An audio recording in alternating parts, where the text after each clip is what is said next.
నమస్కారం. Welcome to Telugu stories book. ఆ అందం ఓ వలలా తన చూపుల్ని పట్టేసుకున్నట్టు అనిపించింది రాముకి. గుంపుగా ఉన్న ఆడాళ్ల మధ్య ఆ అమ్మాయి ఓ వెలుగురేఖలా మెరిసిపోతుంది. రాము అలా చూస్తుండగానే గబుక్కుని పక్కకి తిరిగి ఇంట్లోపలికి వెళ్ళిపోయింది. ఆ వీధికి ఆ డాబా ఇల్లే ఆఖరిల్లు. ఆ తరువాత అన్ని పొలాలే. ఆ చిన్న టౌన్లో కొత్తగా అభివృద్ధి చెందుతున్న కాలనీ అది. ఆ డాబా ఇల్లు పక్కనే ఉన్న మేడలో పైన గదిలో ఉన్నాడు రాము. అతను ఉన్న దగ్గర కిటికీలోంచి చూస్తే పక్కనున్న డాబా, ఇంటి ముందు స్థలం, పెరడు, డాబా అన్నీ పూర్తిగా కనబడతాయి.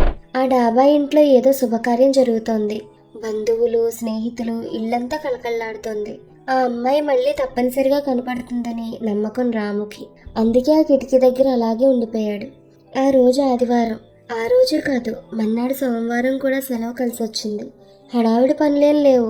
కాలేజీలో చదువుకునే రోజుల్లో ఆడవాళ్ళని ఇలాగే సరదాగా చూసేవారు. దానికి తన మిత్రులు పెట్టుకున్న పేరు బర్డ్ వాచింగ్. అలా చూడటంలో అందాన్ని చూడటమే సరదా, ఇంకే దుర్బుద్ధి ఉండేది కాదు. ఇప్పుడు రాము బ్యాంకులో ఉద్యోగస్తుడు. ఆ మేడ మీద అద్దుకుంటున్న బ్రహ్మచారి. చాలా రోజుల తర్వాత మళ్ళీ ఇవాళ బర్డ్ వాచింగ్ గమ్మత్తుగా ఉంది. ఇదది కాదు, కేవలం అమ్మాయి కోసమే చూస్తున్నాడు, మిగిలిన ఆడవాళ్ల కోసం కాదు అనుకున్నాడు. అంతలోనే ఆ అమ్మాయి కనపడడం లేదు. ఏదో తెలియని ఆతృత. కొద్దిసేపట్లోనే ఎంత తమకం అనుకున్నాడు. యవ్వనంలో కొన్ని మురిపాలు చిత్రంగా ఉంటాయి. వాటికి పెద్దగా అర్థం పరమార్థం ఉండకపోవచ్చు. ఆ అమ్మాయి కోసం అంతగా ఆతృత పడుతున్నాడు. మళ్ళీ కనిపిస్తే ఏం చేస్తాడు? చూస్తాడు, అంతేనా? ఏమో. రాము ఆలోచన రకరకాలుగా సాగుతోంది. పక్కింటి వాళ్లతో మంచి పరిచయమే ఉంది. వాళ్ళ ఇంటికి వెళ్ళి ఆ అమ్మాయి ఎవరో వారిని అడిగి తెలుసుకోవచ్చు. తెలుసుకుని తనకు బాగా నచ్చిందని చెప్పి పెళ్లి ప్రయత్నం చేయొచ్చు. ఆ ఊహకే ఒళ్ళు జలధరించింది రాముకి. అందుకే అన్నింటికన్నా వేగమైంది మనసు అంటారు. ఒక్క నిమిషంలో ఎంతటి యోచన అనుకున్నాడు. అకస్మాత్తుగా పెరటవైపు వచ్చింది ఆ అమ్మాయి. ఆ అమ్మాయిని అంటిపెట్టుకుని కదులుతున్న రాము చూపులు. ఆ అమ్మాయిని అతను వెతుక్కుంటూ వచ్చినట్టు వచ్చాడు. వచ్చి ఆ అమ్మాయి 2 చేతులు పట్టుకున్నాడు. ఏదో బతిమాలుతున్నాడు. అతని చేతులను విదిలించి కొట్టింది. మళ్ళీ చేతులు పట్టుకోబోతున్నాడు. ఆ అమ్మాయి తన చేతులను అందనివ్వడం లేదు. అతనికి కూడా ఆ అమ్మాయికి తగ్గ అందం, పొడుగు. అతను ఎంతో బాగున్నాడు. రాము మంత్రముగ్ధుల్లా కళ్ళప్పగించి చూస్తున్నాడు. వాళ్ళిద్దరి మధ్య ఏదో జగడం, ఘర్షణ పడుతున్నారు. ఏం గొడవ ఏంటో, అసలు వాళ్ళిద్దరి సంబంధం ఏంటో. ప్రేయసి ప్రియుల గుండె చల్లుమంది రాముకి. నిజానికి ఆ అమ్మాయితో సంబంధం ఏం లేదు. అయినా తన సొత్తు ఏదో తనది కాకుండా పోతుందన్న అపరిమిత దిగులు. ఉత్సాహమంతా చచ్చిపోయింది. అయినా వాళ్ళని పరికించి చూస్తూనే ఉన్నాడు. ఆ అమ్మాయిని చూడటం కన్నా వాళ్ళిద్దరిని కలిపి చూడడం మరింత ఆసక్తిగా ఉంది రాముకి. అలా ఎంతసేపు చూశాడో తెలియకుండానే సాయంత్రం అయింది. వాళ్ళిద్దరి మధ్య కొంత సర్దుబాటు జరిగినట్టుంది. ఇద్దరు బాగానే మాట్లాడుకుంటున్నారు. విచిత్రమైన మనస్థితిలో అలాగే వాళ్ళని చూస్తూ అటు ఇటు తిరుగుతూ కాలం గడుపుతున్నాడు రాము. పని మనిషి వరాలు రావడం గమనించనే లేదు. ఏంటి సారు అంత దీర్ఘంగా చూస్తున్నారు అని అడిగింది పక్కింటి వైపు చూస్తున్న రాముని వరాలు. రాముతో కొంచెం చనువుగానే మెలుగుతుంది. వరాలకి 40 ఏళ్లుంటాయి. మంచి అనుభవజ్ఞురాలు. ఇలారా అని చేత్తో సైగ చేసి కిటికీలోంచి వాళ్ళిద్దరిని చూపించాడు. వరాలకి చూపించి వాళ్ళెవరో ఒకరికొకరు ఏమవుతారో కనుక్కుని నాకు చెప్పాలి అన్నాడు రాము. అలాగే అన్నాడు తలూపింది వరాలు. వరాలు పని చేసుకుంటుండగా పొద్దున్నుంచి జరిగిందంతా చెప్పాడు రాము. అన్నీ విని పక్కపక్క నవ్వింది వరాలు. ఊళ్ళో పెళ్లికి ఏదో హడావిడి అంటారండి, అలా ఉంది మీ అవ్వారు. వాళ్ళింట్లో వాళ్ళెవరో ఇద్దరిని చూడటం ఏంటి, ఇక్కడ మీరు గిజగిజలాడిపోవడం ఏంటి అంది. ఏమో అదే తెలవడం లేదు. ఏదో తెలియని ఆతృత. పొద్దుటి నుంచి బుర్రంతా ఇదే గొడవ. జ్వరం వచ్చినట్లు ఒళ్ళంతా వేడి. నువ్వు ఎలా అయినా వాళ్ళిద్దరి గురించి కనుక్కొని చెప్పాలి. నాకింత పిచ్చి ఎలా పట్టుకుందో నాకే అర్థం కావడం లేదు అన్నాడు. ఇది వయసు వేడులేండి, ఇలాగే ఉంటుంది. ఇదేంటి ఇలా చెప్తున్నాను, మళ్ళీ ప్రత్యేకంగా బుర్రపాడు చేసుకోకండి అంది వరాలు. వయసులో కొన్ని శృంగార భావాలు, ఆలోచనలు ఎలా పట్టుకుంటాయో, ఎలా ఎప్పుడు వదిలిపోతాయో చెప్పలేం. కానీ పొద్దున యథాలాపంగా చూసిన చూపు ఇంతగా పట్టుకోవడం ఇంతగానే ఉంది రాముకి. వరాలు పని పూర్తయ్యాక వెళ్ళిపోయింది. వెళుతూ ఆ ఇంటికే వెళ్తున్నానండి, మీరు చెప్పింది కనుక్కుని చెప్తా అని చెప్పి మరీ వెళ్ళింది.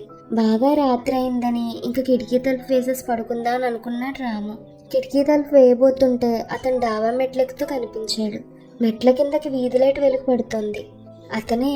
పొద్దున్నుంచి ఆ అమ్మాయి కూడా తిరిగిన అతనే. చేతిలో పక్క బట్టలు దిళ్ళు ఉన్నాయి. పౌర్ణమి వెన్నెల, డిసెంబర్ నెల చివరి రోజుల చలి. అటువంటి వాతావరణంలో డాబా మీద అంత మంచులో పడక, అంతగా ఇంట్లో చోటు లేకపోతే వీధి వైపు అరుగు దగ్గర పడుకున్న కొంతైనా చలి తక్కువగా ఉంటుంది. డాబా మీద వెన్నెల్లా అతను బాగానే కనపడుతున్నాడు. డాబా గోడ పక్కనే పక్కేసుకున్నాడు. పక్క మీద కూర్చున్నాడు. దుప్పటి భుజాల చుట్టూ కప్పుకున్నాడు. పడుకుందామనుకున్న రాముకి అతను పడక తాలూకు మిస్టరీ కుతూహలం కలిగించింది. కిటికీ తలుపు కొంచెం దగ్గరగా వేసి సందులోని చూస్తున్నాడు. పావు గంట గడిచేలోపు మెట్ల మించి మరో మనిషి డాబా మీదకి రావడం కనిపించింది. రాము పరికించి చూశాడు. ఆ అమ్మాయే తిన్నగా వచ్చి అతని పక్కనే ఆ పక్క మీద చేరిపోయింది. ఆ చలి వాతావరణంలో కూడా రాముకి చెమటలు పట్టినంత పని అయింది. ఒళ్ళంతా వేడిగా సెగ, సన్నగా వణుకు. అందుకు అతను అంత చలిలో డాబా మీదకి వచ్చింది అనుకున్నాడు. అంతమంది మసులుతున్న ఇంట్లో అంత ధైర్యంగా వాళ్ళిద్దరూ అలా రావడం చాలా ఆశ్చర్యంగా ఉంది. ఎదురుగుండా డాబా మీద వ్యవహారం సినిమాలా కళ్ళ ముందు కనిపిస్తోంది. అలా కాకుండా ఎవరైనా చెప్తే మాత్రం నమ్మేవాడు కాదేమో. ఆ అమ్మాయి అతను పక్కపక్కనే పడుకుని నిండుగా దుప్పటి కప్పేసుకున్నారు. ఇద్దరూ ఒకే దుప్పట్లో. దుప్పటి పెద్దదేమో ఇద్దరిని తనలో దాచేసుకుంది. వాళ్ళిద్దరి వ్యవహారం చిత్రంగా ఉంది. పొద్దున్నంతా అమ్మాయి అలిగి అతన్ని విదిలించి కొట్టింది. ఇప్పుడేమో పక్కలోకి వెళ్ళిపోయింది. అంత చెల్లో డాబా మీదకి ఎవరూ రారని ధైర్యమేమో.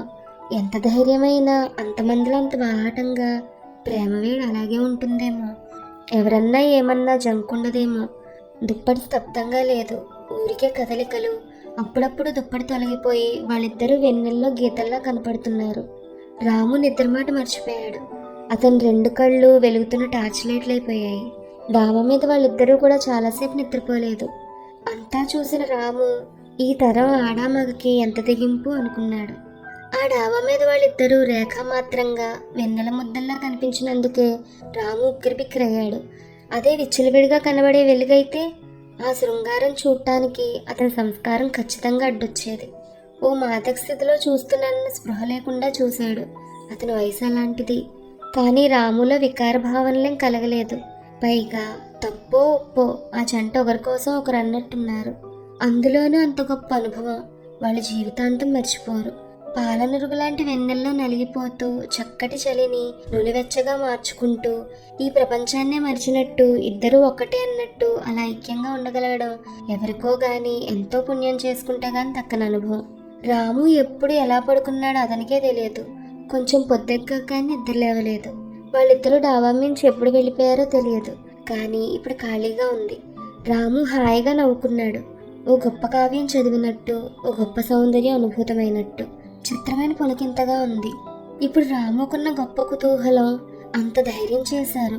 ఏ అడ్డులేని పక్షుల్లా గడిపారు. ఇంతకీ వాళ్ళెవరా అని, వాళ్ళిద్దరిది ఎన్ని నాళ్ళ ప్రేమ అని. 9 అవుతుండగా వరాలొచ్చింది. రాము బాత్రూమ్ నుంచి వచ్చేటప్పటికి వేడి కాఫీ ఇచ్చింది. కాఫీతో పాటు ఆ కబురు చెప్పింది. మీరంతగా చూసిన అమ్మాయి అతను భార్యాభర్తలు.